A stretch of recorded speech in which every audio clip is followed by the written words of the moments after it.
সন্ত্রাসীদের হামলায় হোটেল ব্যবসায়ী আহত। প্রত্যেকটা খারাপ ব্যাপারই ভালো আছে, ইনশাআল্লাহ ভালো আছে। প্রত্যেকটা বিপদের পরে আল্লাহ আরো ভালো রাখছে।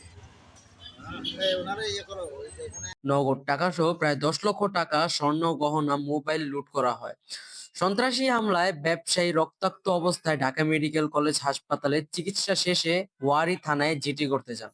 ঘটনাস্থল 10 নং আর.কে মিশন রোড। ঘটনাটি 30/1/2025 বিকেল আনুমানিক 3:45-এ হয়। ওই জায়গার ব্যবসায়ীরা সন্ত্রাসীদের ভয়ে আতঙ্কে থাকে।